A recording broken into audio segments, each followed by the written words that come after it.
Alright, I have some updates for you guys, and I do apologize for the delay in getting the new set of videos up. I do have some recorded. They're just on standby because I wanted to get the updates out first. Usually I like to have my updates and information videos in between when I start new playlists. So I just wanted to make sure that I got all the updates and information out first. And this video is about a project that I was doing, which happened to be the cause of the delay. Yeah, I have a few projects that I am doing right now. This YouTube channel's one, and then I have another three. One is pretty much finished now, and that's actually what this video is about. You should notice by the title, it's talking about a CFS, a Ceasing from Sin Study Bible. And that's exactly what I'm presenting. So basically, I'm releasing right now a study Bible that I've been working on, and a brother's been helping me out, that I received the idea to do while I was in consecration. So upon leaving consecration, once I was back out and about, Jesus helped me get the tools together to produce the study notes for the Bible. So what ended up happening, I started off working with the King James Version, and I started out pretty much putting together these particular study notes, which I called the Ceasing from Sin study notes. That's the main focus of the project. I did end up working with another translation, and I have a few things to mention about that. But specifically, what's interesting about the study Bible is it focuses a lot on the things that I've actually been talking about on this channel, about ceasing from sin, the ability to overcome sin through the grace of God, how the grace of God teaches us. Interestingly enough, what Paul basically said we should be exhorting and rebuking with all authority, the subject on the grace of God and how the grace of God teaches us to deny ungodliness and live holy, sober, and righteous lives now in this life. So that is the main focus on the study notes, as well as dealing with fears, identifying the fears in the Bible, how different people have been in various types of fears that ended up leading them into sin, perfection, outlining people who've been perfect in the Bible. So it goes into a lot of things that you don't really see very many study notes actually talk about. I mean, you find a lot of study notes that go into the Greek this and go into a lot of denominational type information. I've seen Pentecostal study notes. I've seen people just talk about their own views of what they think this and what they think that. And I'm not knocking that. I'm not even trying to sit here and insult people for that. The point I'm trying to get at is Jesus led me to produce study notes that actually talk about actually overcoming sin. You know, the entire purpose of why he manifested, to destroy the works of the devil. That is basically what the main focus is on. Jesus also had me include the book of Enoch as well as 2nd Esdras, and there are study notes that have been produced for both of these as well. Specifically with the book of Enoch, this should be a treat for anyone who's interested in studying the book of Enoch. Myself and a brother, we took the time to go through and we made study notes that lined up a lot of things that are parallel to the Bible and references to Jesus and so on. So basically what I have here is a Bible that includes 2 apocryphal works, the 2nd book of Esdras as well as the book of Enoch, fully loaded with study notes that relate to salvation, ceasing from sin, overcoming sin, concerning correction regarding sin, righteousness, and judgment, as well as linking up to the 2 apocryphal prophetic books, because they are books of prophecy, lining them up with the Bible as well as history, and also going through a little bit about end times and painting a nice, vivid picture of how we are definitely deep within the end times today. There's even references to YouTube videos that exist that actually fulfill prophecy and different things like this. So, like I said, I started this in June, and it's now pretty much ready to be released. It's not like this thing is fully loaded with study notes for every single verse. The specific purpose is to produce study notes to help lead people into grace, as well as make some connections and connect some dots regarding subjects that center around that and rotate around that. And there is a lot more I could add to this. I just don't know how much Jesus would have me do right now in this season. I would love to be able to just add more notes and whatnot. So there is very, very high possibility of updates and content in the future. And the other thing is the translation. This is the second thing I want to point out here. So, as I mentioned, that I was originally going to work with the King James Bible. I was going to make the study notes and insert them in the King James translation. However, I'm not too much of a fan of the King James translation when it comes to accuracy. I am a fan for the language. I really like the King James, the English language at that time. However, well then again, it's not even exactly the same because they didn't even have J's back in the 1611. But you get what I mean. However, when putting this together, I really felt it would make more sense to use a translation that was in English, as in the English, a little bit more modern English than the Old English. On top of the fact that the King James has a lot of translation stuff that I would have had to make notes on that as well, and that would have been extra work. So Jesus led me to the WEB, the World English Bible. This Bible was interesting. I never actually heard about it before. It was actually new. It kind of popped up in my resources, and I was like, oh, this is interesting, and I researched it. I found out it was public domain as well, so it was great. This Bible, it was bittersweet for me because I noticed that it was very accurate in areas that I had no idea. Like, there was verses that I would read that I didn't actually like the way it sounded. I was like, hey, this sounds weird. Like, is this supposed to be this way? Because I'm used to the King James and, the NIVs and the NLITs or whatever other guys are out there. I'm used to their general language of how they translate things. And even the literal translations, I'm used to seeing wonkiness with that, but some of the verses in this Bible were translated a little bit differently. So it kind of rubbed me the wrong way, but I would check it out and check the concordance and find out, wow, like these guys actually did a really good job in translating. This is actually accurate. It's just not what I'm used to. So I stuck with them. However, I did have to do a lot of cleaning up.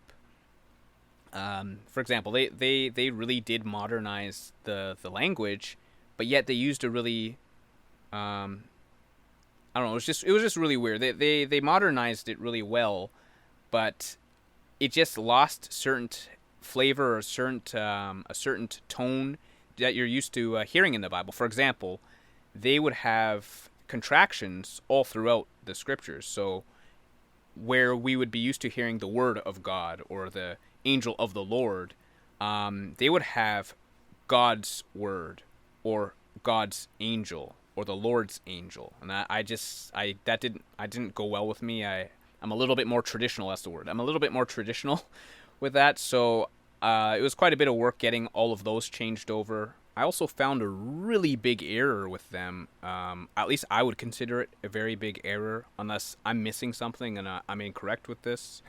I'm totally open to be corrected.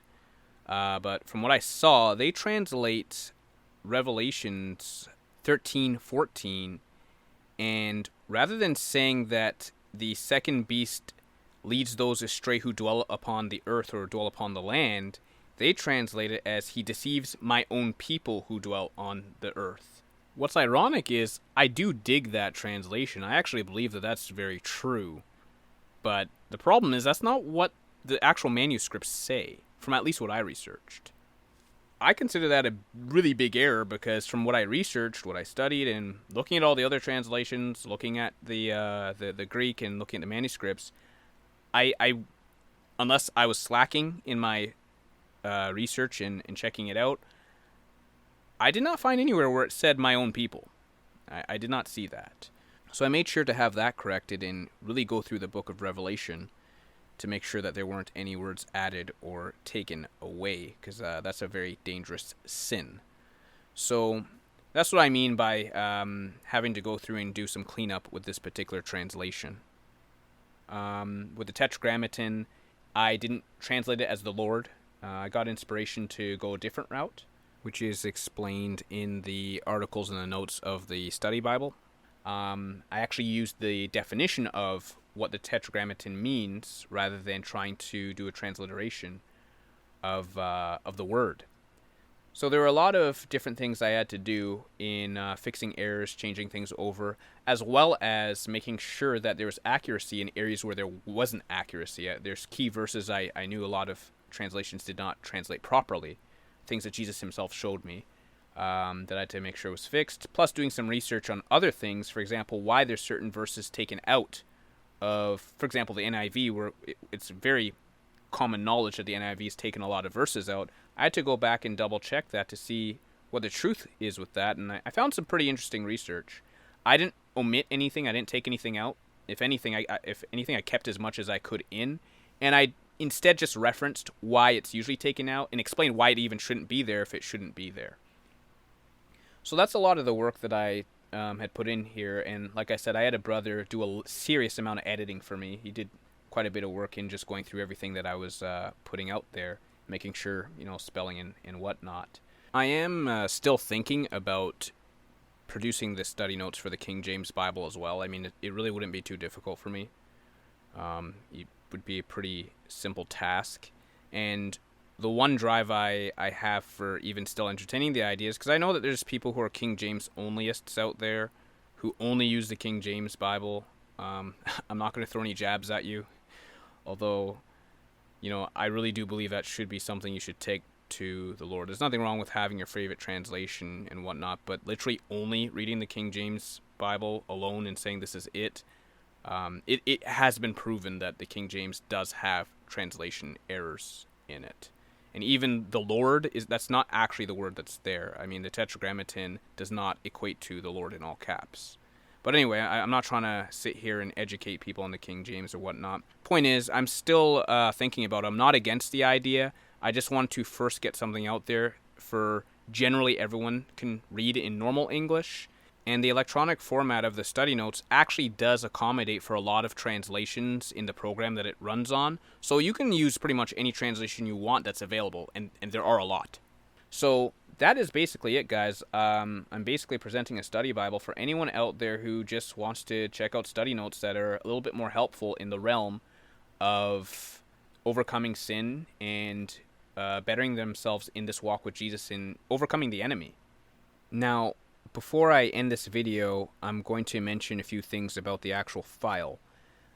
This study Bible right now is going to be available in two formats. Right now it's available in one, and that's an eSword format. I'm not sure how many of you have used eSword, use eSword, or even if you've ever heard of eSword. If not, it's not a big deal. The link to the Bible is in the description box down below. It goes straight to my website, and I also have a link on my website to eSword's page. eSword is a tool. It's a great study tool for using the Bible. You can download a whole lot of different types of Bible translations, dictionaries, concordances, reference books, and so on. And I mean, like, you can download it straight out the program. Then there's another website or other sites out there where you can get extra content as well, like people such as myself making things. So yeah, the study Bible right now is available for eSword. I do have a PDF version, which I'm going to be releasing a little bit later. I'm going to stick with the eSword for right now. It's a beautiful tool anyway. With the eSword version, the download file will come with the actual Bible. It also comes with the preface and all the extra articles and content that have been made with the study Bible. Because like I said, there is a PDF, and the PDF has a lot of content in it. I had to find a way to get it all working in eSword. So all the extra stuff, the preface and testimonies and so on, are actually a dictionary module, and you'll find them in the dictionary section in eSword. And more importantly, you have the option of actually installing the commentary module, which has the study notes separately. The reason why I did this is just in case if people just don't even like the CFS translation, like the translation that I've been producing. If you don't like it, it's totally cool, because again, I wasn't trying to make a translation. That was not my goal. My goal was the study notes. I just happened to have to tinker around and edit some stuff. So if you don't like that translation, that's totally great. That's fine. If you want, you can use the study notes separately and choose whatever translation you want in eSword, and you will be able to still match up the study notes with whatever translation. I thought that was a great feature. It's one of the reasons why I was happy to produce this on eSword, so people have customization on what they want to do and how they want to work with this. If you do use the study Bible, as in the translation with the notes that I produced, it's a little bit easier because the study notes are embedded directly into the Bible, and you should be able to see that with the screenshots that I have up. And with that, like I mentioned, the Book of Enoch, it's located inside the reference section, the reference book of the eSword application. In the PDF, everything, it's really beautiful. Everything's nicely knit and tucked together on a nice, huge PDF format that includes the Book of Enoch and everything. But that, like I said, I'm going to be releasing that one a little bit later. So anyway, I just wanted to make sure that I put this update out there for anyone, again, who is interested in checking it out. And I mean, even if you already understand a whole lot of things, even if you are already good to go in your walk with Jesus and you're overcoming sin and whatnot, this is a great tool if you're doing any apologetics. If you're out there evangelizing, preaching, or just defending the faith regarding how we can overcome sin, this will be a great tool because it neatly packages stuff. eSword has great links for all the biblical references that I put in. So in the notes, when I'm referencing stuff, you can literally click on it and it'll shoot you right to that verse and whatnot. So it's a great tool even for that. And with all that being said, just in case any of you have been wondering what translation have I been using this entire time on this channel, I've been using this translation as it's been developing. I've been using it ever since I started developing it. That's what I've been using here on this YouTube channel. Now, the version that you'd be downloading right now, if you were to download it, is the most up-to-date version. I have some videos on here with some ancient versions that actually, some of them had grammatical errors and stuff. I noticed it afterwards. But yes, the translations that you've been seeing on this YouTube channel, this is the translation I've been using. So in future videos, you'll still see me using this translation. However, it's obviously going to be the more up-to-date one. I'm going to be, instead of using the YHWH for the Tetragrammaton, I'm going to be sticking with the He Who Is, which is how it's actually been translated in this translation that the CFS comes with. And the reason why I'm going to be sticking with using it isn't because I actually like this translation any more than any others. Interestingly enough, I actually still look at it very neutral. I don't really have a favorite translation. I'm waiting on another brother to actually finish a project that Jesus put in his heart, where he's planning on going through the entire Bible, the Hebrew and the Greek, with concordance, and pretty much fixing everything he could pretty much find. So I'm actually waiting for that. If I were to have a bias, it would probably be his translation that he wants to work on. The reason why I'm going to be continuing to use this particular translation is so if I do find any errors and stuff, I can pick up on it and fix it. That's really the main reason why I continue to use it, on top of the fact that there are specific things that I know have been translated a little bit more accurately. Anyway, I'm going to end this video here. So anyone who wishes to check out this Bible, you can download it at the link below, or even through my website, the link that I have on YouTube, and you can download eSword from there. I've also made some suggestions of some other content that you can download off eSword, which I also used, so you could actually see where some of my references are coming from. As for the next playlist, that is going to begin very shortly. I'm going to be posting the very first video for the next playlist very shortly. Jesus bless you all.